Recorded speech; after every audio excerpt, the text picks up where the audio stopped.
If you ask me, at the plane of humanity, the purest level of soulish interaction you can find is the soulish disposition of a mother, particularly towards her child. I believe if God were not to give us new birth, if God were to modify the old creation, the purest form of souls you would have found would have been the souls of mothers. And so we want to appreciate them for who they are and for what they represent. And tonight we are blessed because we have learned from scriptures the possibility of functioning as a supernatural woman and mother so that you can raise supernatural offsprings. It's important for you to know that a lot depends on you in a bastardized society like the one we have. I've taught you here that there are two major institutions that Satan fights with all his arsenals. The first is the family institution, and the second is the church. And the reason is because these two institutions, amongst other things, are the institutions responsible for determining the purity and the conscience of society. If these two institutions are destroyed, government will fail. Every other institution will fail. And so because the devil is a strategic fighter, he directs his arsenals to these two institutions with an attempt to destroy it and then to destroy society. It happens to be that in the family institution, the mother plays a very significant role, and every one of us here who is a woman must pay attention. You must develop and build yourself so that you can build the family institution.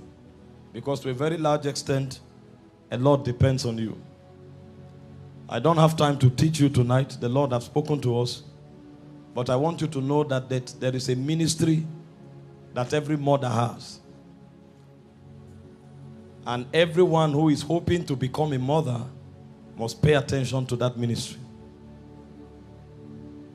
You know, the fivefold ministry is for some, according to Ephesians 4:11. But there are ministries that are specific for mothers. Others can walk in it, but every mother must walk in it or walk in them.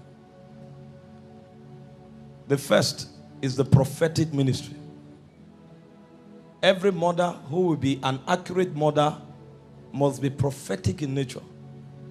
Because the destiny of your children require prophetic intelligence to be guided. If you read your Bible, you find that most children, before they were born, their mothers had encounters. And they were able to peep into the scrolls of the Spirit to itemize the destinies of those children. The prophetic ministry of mothers is not an office per se. It's actually a height in the spirit that they get into because of their intercessory enterprise. And so anybody who is preparing to be a mother must journey in priesthood to a point where she can discern from the spirit realm. Otherwise, she will raise useless children. And so motherhood is a very spiritual responsibility. The mother of Samson had encounters. Elizabeth had encounters. Mary had encounters. And so if you are here and you are not yet familiar with the spirit realm, you are not yet ready to be a mother. And so Mother's Day is a call for the activation of the prophetic dimension that is in your spirit. And that prophetic dimension can be born through prayers. We read from Luke chapter 2 verse 36 to 38, a woman called Anna. There was no record that she was prophetic. But when she gave herself to prayer, the portals opened. So any mother who will pray will discern. And if she discerns, then her family has a future. The second ministry of mothers is the ministry of leadership. And leadership in this context speaks of wisdom. The wisdom to build. As a young lady, you can derive so much pleasure in your beauty. But when you are becoming a mother, wisdom is a factor you cannot do without. Any woman who is not wise will not just destroy her home, but to become part of the problem of society. In 2 Samuel chapter 20, verse 16 to 22, the Bible told us about a woman that demonstrated leadership that delivered the whole nation. Joab, the king of David's army, went to a city to destroy it because a man in that city had risen against the king.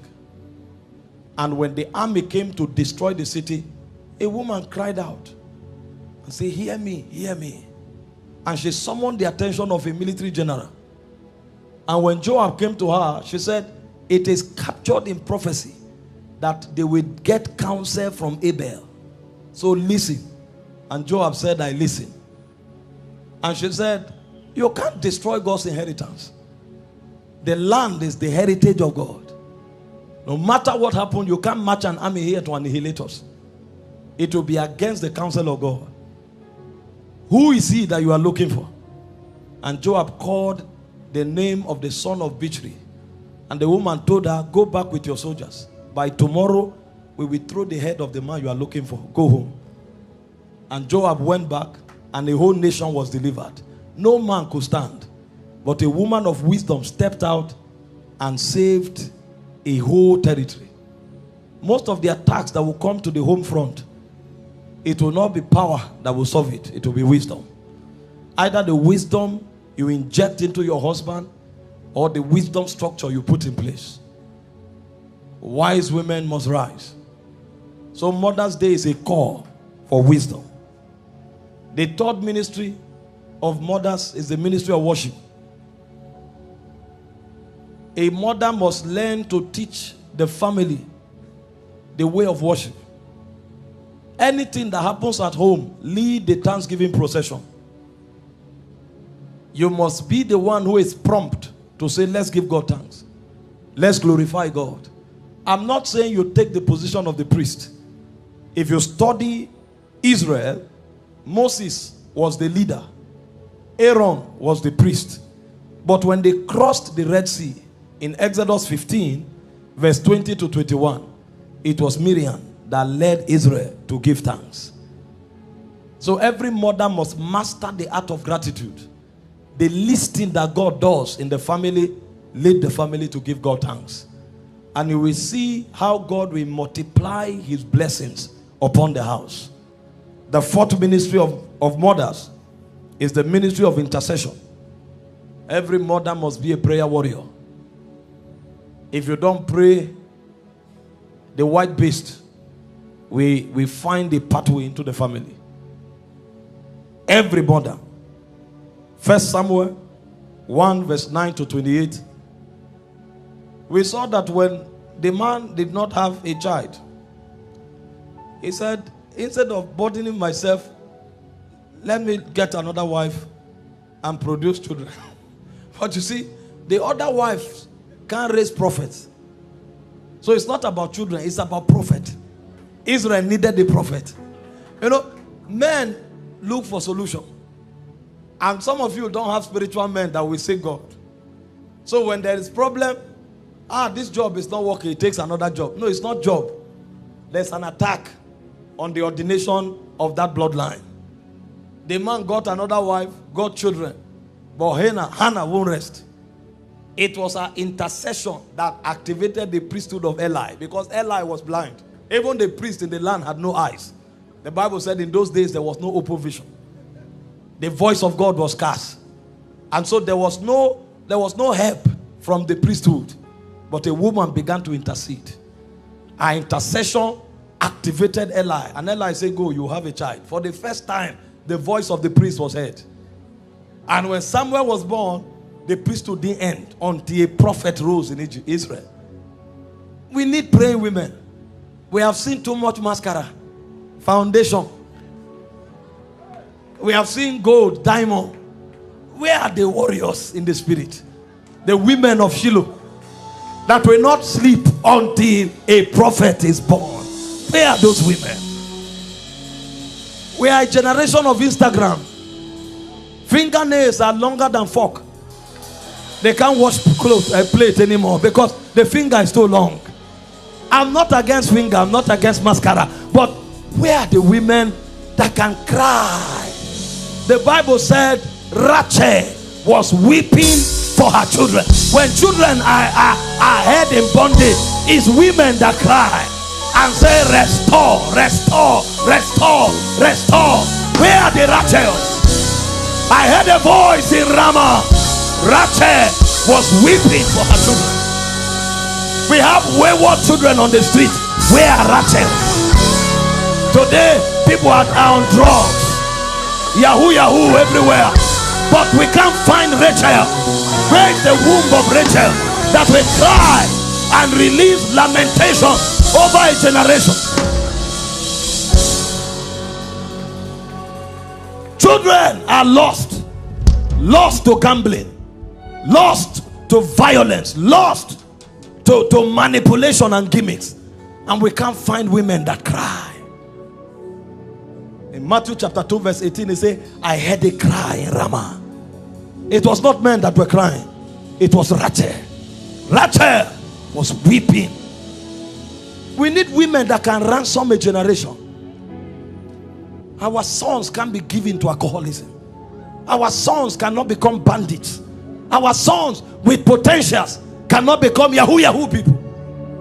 The soul of a generation must be restored, but the cry of Rachel must be heard. I came to acknowledge and to appreciate you for who you are, but I also came to cast a burden that you are not just bearing a title, you are sitting in an office. Motherhood is an office. The hope of a generation is resident with mothers, and we need wailing men, wailing women. Please sit down. The fifth ministry of mothers is teaching and discipleship. I'm sure you saw that already. Titus 2 verse 3 to 5. Say, let the older women teach the younger ones. Our sisters need to be taught, and that's why the ministry of mothers must be restored. We have women today who are ladies and are not transiting to wives and mothers because there's a gap. No matter how a father loves the daughter, he doesn't have the utensils to make her become a wife or a mother. That's the ministry of the older women. Even to love their husbands, they have to be taught. Because love is not just a feeling. There are depths to love. When you become a wife, love is submission. Your father can't teach you that. It's your mother that will give you the skill and tell you, listen, there's a way you answer your husband when he's angry. There's a way you talk to your husband when you need him to do something. There's a way you guide your husband. I don't have those skills because I'm not a mother. And if mothers don't rise, divorce will keep increasing. Because your power is not muscles. Your power is wisdom. And that wisdom has to be transferred. Otherwise, you will marry your husband and you want to do muscles. After a while, you discover that's not your strength. Because when you finish fighting, you will go home. Your husband, in the night, when your husband is sleeping, you will be crying. And the home will be wrecked. And the reason is because mothers are failing. They are not teaching the younger women how to talk to their husbands, how to talk to their children and raise prophets. So we need the teaching ministry of mothers. Teach the younger women. They need to know what it means to be a woman. Those days when we were growing up, the moment you are approaching puberty, when you sit down, they say, close your legs. When you start maturing, they tell you, don't wear transparent things. Your body is sacred. And they taught them how to wear things under to cover their garments. They taught them how to greet. But today, We have naked women on the street. And sisters have become harlots. Deborahs are wasted because they were not taught. And when you don't teach people, you leave a vacuum. And those vacuums will be accommodated because there are other intelligences from the demonic realm. That's why women think today that they are relevant when they are naked. A body that should be sacred, that should be sought after, now it's on the street everywhere like a buffet. Because we don't have teaching mothers that form ideologies in their children. The sixth ministry of the mother is the ministry of hospitality. That's where large-heartedness comes in. Large-heartedness. The Bible speaks of a woman called Lydia in Acts 16 verse 14 to 15. Even when she died, people were wailing. Look at this garment she gave me. She couldn't die. They had to resurrect her. Peter didn't sense the anointing, but they said, no, this one can't go. This one is a succor to society.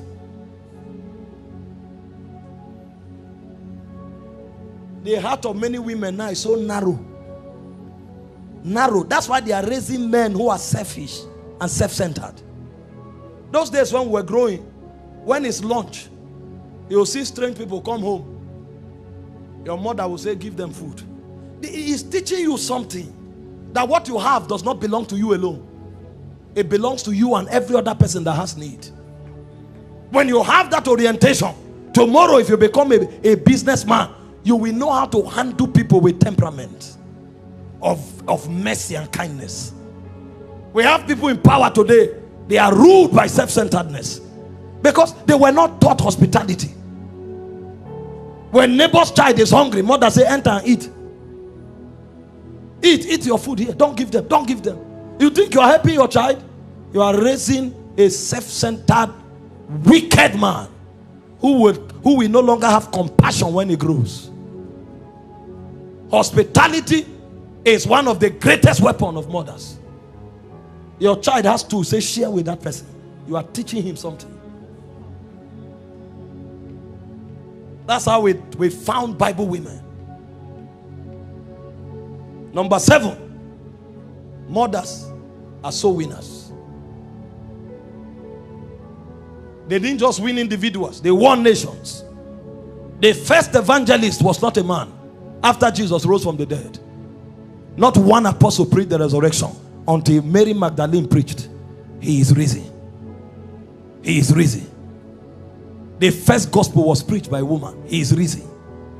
Before the apostles discovered. Even in the ministry of Jesus, in Luke chapter 8 from verse 1 to 3, women sponsored it. If mothers don't teach their children their heritage in God, they will raise wayward men. I told you my story. My mom would drag me to Bible study. I will be so angry with her. The rage will be like a venom of a serpent. But she will act as if she didn't see it. If not for her, I won't be here. After she died and I went to the club, I was in the club when I heard the wages of sin is death. She had gathered me to my maker. It was too late for me to go back. You think I'm a preacher because I was wise? My steps were gathered. The same way the woman gathered somewhere to Eli. I give you this one. You can't turn back, sir. If a woman win you, you can't turn back. She will pour her bowels on the altar until your destiny is realized.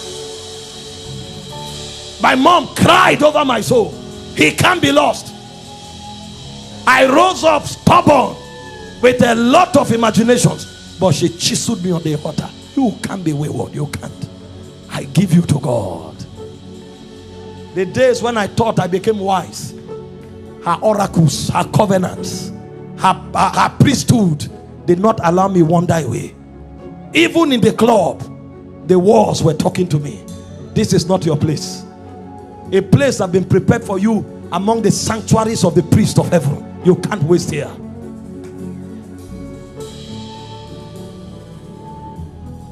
Mothers are sacred beings. Make up your mind tonight that you will play your part. You can't talk Moses without Jochebed. It's not possible. Before he went to Horeb, there was a woman that nurtured him. So the reason he found Horeb was because that woman put a burden in his spirit. And the Bible says when he was come of age, he refused to be called the son of Pharaoh's daughter. Who told him that you are in Egypt but you are not from Egypt? How come we can't find children that are told that you are in the world but you are not of the world? Because we don't have mission oriented women who can plant the burdens of Abba in the spirits of men. This is not your home. Then the guy came of age. He said, I am not the son of Pharaoh's daughter. I won't become an Egyptian by sentiment. My mother taught me that I came from another dispensation.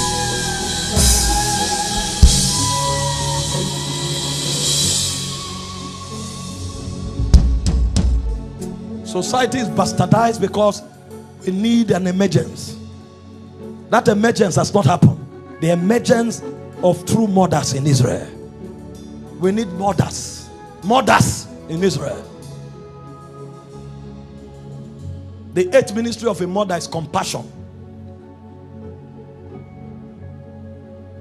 Oh, Dorcas, another Lydia kind of woman. The widow of Zarephath. I have just this left to eat with my son and die. No, go and make for me first. What was she thinking? Our society has become conscienceless because in the formative years of children, they didn't learn compassion from their mothers.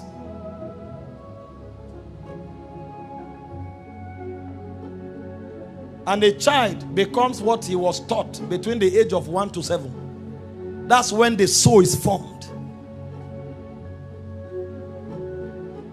We need women that know compassion. When your sister is in trouble, that's not the time for gossip. That's the time for support. How could you gossip a fellow woman who is going through crisis? Her home is broken, it's news. How come? Don't you know you have a home too? Her husband beat her. It becomes story. And we raise wicked people who are worse than beasts. The ministry of mothers is the ministry of nurturing. Exodus 2, 1 to 10. Jochebed nurtured Moses. 1 Samuel 1 to 19. Hannah nurtured Samuel. Luke 2 and 3. Mary nurtured Jesus. See the giants they rose. They raised for God. I prophesy over someone. Your legacy will be the product of your womb. You will raise kings. You will raise prophets. You will raise men that will become answer to society and to generations.